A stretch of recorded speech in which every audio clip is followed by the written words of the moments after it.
ನಮಸ್ಕಾರ ವೀಕ್ಷಕರೇ, ಎಲ್ಲರಿಗೂ ಆರ್ ಕನ್ನಡ ಯೂಟ್ಯೂಬ್ ಚಾನಲ್ಗೆ ಆತ್ಮೀಯದಂಥ ಸ್ವಾಗತ. ಇವತ್ತಿನ ವಿಡಿಯೋದಲ್ಲಿ ನಾವು ವೈಲ್ಡ್ ಕಾರ್ಡ್ ಎಂಟ್ರಿ ಮೂಲಕ ಬಿಗ್ ಬಾಸ್ಗೆ ಎಂಟ್ರಿ ಕೊಟ್ಟಿರುವಂಥ ಶೋಭಾ ಶೆಟ್ಟಿಯವರು ಬಂದಾಗ ವೈಲ್ಡ್ ಆಗಿದ್ದ ಈ ಶೋಭಾ ಶೆಟ್ಟಿಯವರು ಯಾಕೆ ಇದಕ್ಕಿದ್ದ ಈ ಮಟ್ಟಿಗೆ ಸೈಲೆಂಟ್ ಆಗಿದ್ದ ಇದ್ರ ಬಗ್ಗೆ ನೋಡೋಣ ಬನ್ನಿ. ಅದಕ್ಕಿಂತ ಮುಂಚೆ ವಿಡಿಯೋ ಲೈಕ್ ಮಾಡಿ, ಶೇರ್ ಮಾಡಿ, ಮರದಿ ನನ್ನ ಚಾನಲ್ನ ಸಬ್ಸ್ಕ್ರೈಬ್ ಮಾಡಿ. ಬಿಗ್ ಬಾಸ್ ಮನೆ ಈಗ 10ನೇ ವಾರಕ್ಕೆ ಕಾಲಿಟ್ಟಿದೆ. ಅಷ್ಟೇ ಅಲ್ಲದೆ ದಿನಕ್ಕೆ ಬಿಗ್ ಬಾಸ್ ಮನೆಯಲ್ಲಿ ಆಟ ಕಿಚ್ಚು ಜೋರಾಗಿ ಹತ್ತಿ ಉರಿತಿದೆ ಅಂತಲೇ ಹೇಳ್ಬೋದು. ಇದರ ನಡುವೆ ಕನ್ನಡದ ಬಿಗ್ ಬಾಸ್ ಇತಿಹಾಸದಲ್ಲೇ ಬಂದ ಮೊದಲ ದಿನವೇ ಯಾವ ವೈಲ್ಡ್ ಕಾರ್ಡ್ ಸ್ಪರ್ಧಿಗೂ ಈ ಮಟ್ಟಿಗೆ ಸೌಂಡ್ ಮಾಡಿರಲಿಲ್ಲ. ಅಷ್ಟರ ಮಟ್ಟಿಗೆ ಶೋಭಾ ಶೆಟ್ಟಿಯವರು ಸೌಂಡ್ ಮಾಡಿದರು. ಅಂಥದ್ದೊಂದು ಭರ್ಜರಿ ಓಪನಿಂಗ್ ಪಡೆದುಕೊಂಡಿದ್ದರು ಶೋಭಾ ಶೆಟ್ಟಿಯವರು. ಹೌದು ವೀಕ್ಷಕರೇ, ಬಿಗ್ ಬಾಸ್ ಮನೆಯಲ್ಲಿ ಶೋಭಾ ಶೆಟ್ಟಿ ಹೊಸರು ಬರಲ್ಲ. ಅವರು ಆ ಖಡಕ್ ಮಾತುಗಾರಿಕೆ ಪಕ್ಕದ ರಾಜ್ಯದಲ್ಲಿ ತುಂಬಾ ಜೋರಾಗಿತ್ತು. ಹೌದು, ಶೋಭಾ ಶೆಟ್ಟಿಯವರು ನೀವು ನೋಡಿರ್ಬೋದು, ಬಿಗ್ ಬಾಸ್ ತೆಲುಗು ಒಳಗೆ ಹೋಗಿ ಅಲ್ಲಿ ಕಂಟೆಸ್ಟೆಂಟ್ ಆಗಿ ಟಾಪ್ 5 ಮೆಟ್ಲಿಗೆ ಏನು ಹೋಗ್ಬೇಕು ಅವಾಗ ಅವರು ಹೆಲ್ಮೆಟ್ ಆಗಿ ಬಂದವರು. ಆದರೆ ಇದೀಗ ಬಿಗ್ ಬಾಸ್ ಮನೆಗೆ ಖಡಕ್ ಆಗಿ ಎಂಟ್ರಿ ಕೊಟ್ಟಿದ್ದ ಶೋಭಾ ಶೆಟ್ಟಿ ಬಂದ 2 ವಾರಕ್ಕೆ ಸೈಲೆಂಟ್ ಆಗಿಬಿಟ್ಟಿದ್ದಾರೆ ಅಂತಲೇ ಹೇಳ್ಬೋದು. ಬಿಗ್ ಬಾಸ್ ಸೀಸನ್ 11ಕ್ಕೆ ಸೌಂಡ್ ಮಾಡುತ್ತಲೇ ಬಂದ ಶೋಭಾ ಶೆಟ್ಟಿ ಬೇಗವೇ ಆಟದ ಹಿಡಿತವನ್ನು ತೆಗೆದುಕೊಂಡಿದ್ರು ಅವ್ರ ಕೈಯಲ್ಲಿ. ಆದರೆ ಕನ್ನಡದ ಫೈರ್ ಲೇಡಿ ಅಂತಾನೆ ಒಂದು ದಿನಕ್ಕೆ ಹೆಸರು ಪಡೆದುಕೊಂಡಿದ್ದರು. ಆದರೆ ಬರ್ತಾ ಶೋಭಾ ಶೆಟ್ಟಿ ಅವರು ತುಂಬಾ ಸೈಲೆಂಟ್ ಆಗಿಬಿಟ್ಟಿದ್ದಾರೆ ಅಂತಲೇ ಹೇಳ್ಬೋದು. ಎಲ್ಲಿ ಇವರ ಮಾತುಗಳು ಕೇಳು ಬರ್ತಿಲ್ಲ.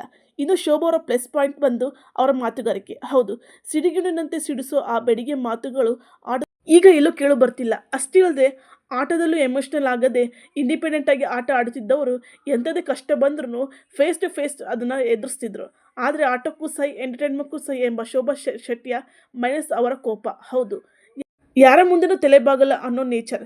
ನಿರ್ಧಾರಗಳನ್ನು ತಗೋಬೇಕಾದ್ರೆ ಅವಸರ ಜಾಸ್ತಿ. ಆದರೆ ಇದು ಬಿಗ್ ಬಾಸ್ ಮನೆಯಲ್ಲಿ ವರ್ಕ್ ಆಗ್ತಿಲ್ಲ ಅಂತ ಅನ್ನಿಸ್ತಿದೆ. ಏಕೆಂದರೆ ಶೋಭಾ ಶೆಟ್ಟಿಯವರು ಕತ್ತು ನೋವು ಆಗಾಗ ಜ್ವರ ಕಾಣಿಸಿಕೊಳ್ಳುತ್ತಾ ಇದೆ. ಶೋಭಾ ಶೆಟ್ಟಿ ಇದರಿಂದ ಏನಾದ್ರು ಡಲ್ ಆಗಿದ್ದಾರೆ ಅಂತ ಮುಂದಿನ ಕಾದು ನೋಡಬೇಕು. ಅಷ್ಟೇ ಅಲ್ಲದೆ ಕಳೆದ ಸಂಚಿಕೆಯಲ್ಲಿ ಬಿಗ್ ಬಾಸ್ ಮನೆಯಲ್ಲಿ ಎಲ್ಲ ಸ್ಪರ್ಧಿಗಳು ಕಳಪೆ ಪಠ್ಯವನ್ನು ಶೋಭಾ ಶೆಟ್ಟಿಗೆ ಕೊಟ್ಟಿದ್ದಾರೆ ಅಂತಲೇ ಹೇಳ್ಬೋದು. ಅದರಲ್ಲೂ ಧನ್ರಾಜ್ ಅವರು ನೀಡಿದ ಕಾರಣಕ್ಕೆ ಶೋಭಾ ಶೆಟ್ಟಿಯವರು ಕೆಂಡನ ಮಂಡಲವಾಗಿದ್ದಾರೆ ಅಂತಲೇ ಹೇಳ್ಬೋದು. ನಿಜಕ್ಕೂ ನೀವು ಏಕೆ ನನ್ನನ್ನು ಟಾರ್ಗೆಟ್ ಮಾಡ್ತಿದ್ದೀರಾ ಅಂತ ಗೊತ್ತಿಲ್ಲ. ಲೈಫ್ನಲ್ಲಿ ಏನೇನೋ ಫೇಸ್ ಮಾಡಿದ್ದೀನಿ, ಆದರೆ 24 ಗಂಟೆ ಜೈಲು ನನಗೇನು ಅಲ್ಲ ಅಂತ ಹೇಳಿ ಎದ್ದು ಹೋಗಿ ಕಣ್ಣೀರು ಹಾಕುತ್ತಿದ್ದಾರೆ. ಅಷ್ಟಕ್ಕೂ ಶೋಭಾ ಶೆಟ್ಟಿ ಅವರು ಹೇಳಬೇಕಂದ್ರೆ ಕಳಪೆ ವಾರ ಇವರು ಅಲ್ಲೇ ಅಲ್ಲ. ಕಳಪೆ ನೋಡಿದರೆ ಮಹಾರಾಜ ಹಾಗೂ ಮಹಾರಾಣಿಯವರೇ, ಅಂದರೆ ಮಂಜಣ್ಣ ಹಾಗೂ ಮೋಕ್ಷದವರೇ ಕಳಪೆ ಅಂತಲೇ ಹೇಳ್ಬೋದು ಈ ವಾರದ್ದು.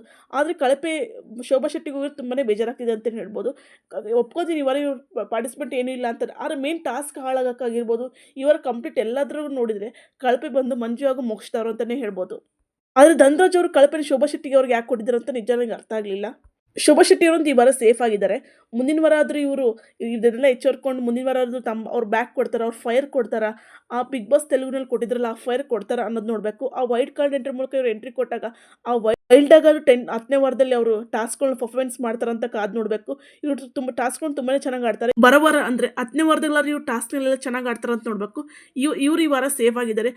ಇದೇ ರೀತಿ ಇವ್ರು ಆಡ್ಕೊಂತ ಹೋದ್ರೆ ಇವ್ರು ನಿಜ ಮನೆಗೆ ಹೋಗೋದಂತೂ ಗ್ಯಾರಂಟಿ. ಎಲ್ಲರೂ ಟಾಪ್ ಫೈನಲ್ ಬರ್ತಾರೆ ಅಂದ್ಕೊಂಡಿದ್ರು, ಆದರೆ ಟಾಪ್ ಫೈನಲ್ ಬರ್ತಾರೆ. ಆದರೆ ಇವರು ಇದನ್ನೆಲ್ಲ ಅರ್ಥಕೊಂಡು ಮುಂದಿನ ವಾರ ಚೆನ್ನಾಗಿ ಆಡಿದ್ರೆ ಪಕ್ಕ ಟಾಪ್ 5 ಅಂತೂ ಬರೋದಂತೂ ಗ್ಯಾರಂಟಿ. ನಿಮಗೆ ಶೋಭಾ ಶೆಟ್ಟಿ ಅವ್ರ ನಡೆ ಬಗ್ಗೆ ಏನು ಅನಿಸ್ತಾ ಅಂತ ಕಮೆಂಟ್ ಬಾಕ್ಸಲ್ಲಿ ಕಮೆಂಟ್ ಮಾಡಿ. ವಿಡಿಯೋ ಇಷ್ಟ ಆದರೆ ವಿಡಿಯೋ ಲೈಕ್ ಮಾಡಿ, ಶೇರ್ ಮಾಡಿ, ಮತ್ತೆ ಸಬ್ಸ್ಕ್ರೈಬ್ ಮಾಡಿ. ಬಾಯ್.